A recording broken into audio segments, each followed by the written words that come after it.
For the last few days, we've been going over some of the central ideas in linguistics, such as phonology, syntax, and semantics.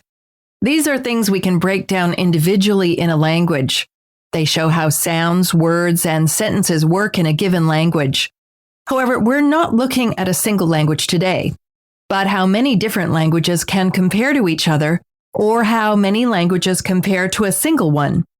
This is the branch of historical linguistics.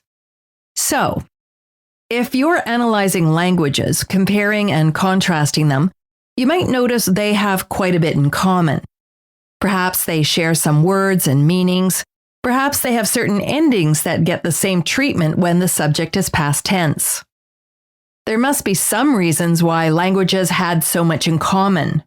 Maybe it happened by chance. Maybe one language was heavily influenced by borrowed words from another. In the 18th century, scholars studying Sanskrit, Latin, and Greek noticed there were similarities between the ancient languages. The languages, upon further study, were so similar that they had to have come from the same source. That revelation ended up being a huge change in the study of languages.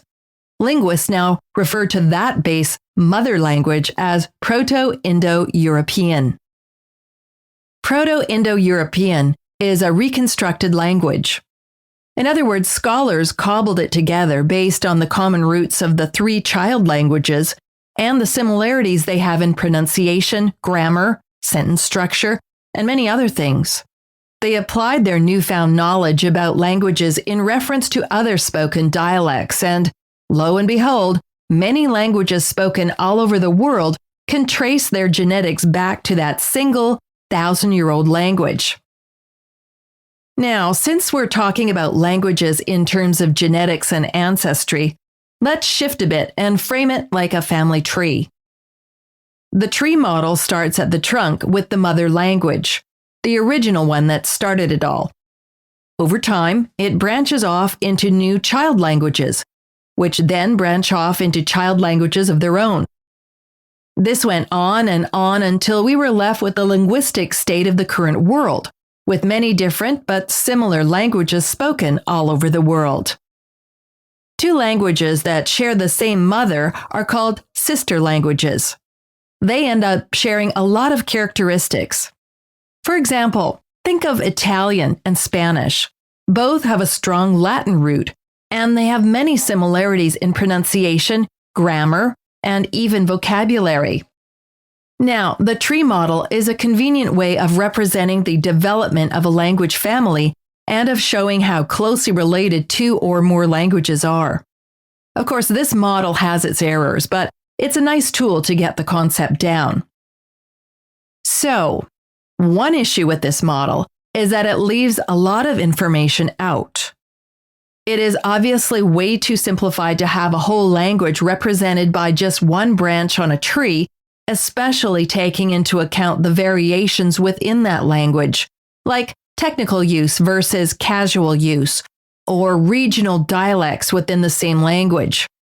For example, Spanish spoken in Spain is very different than the Spanish spoken in Mexico, after all.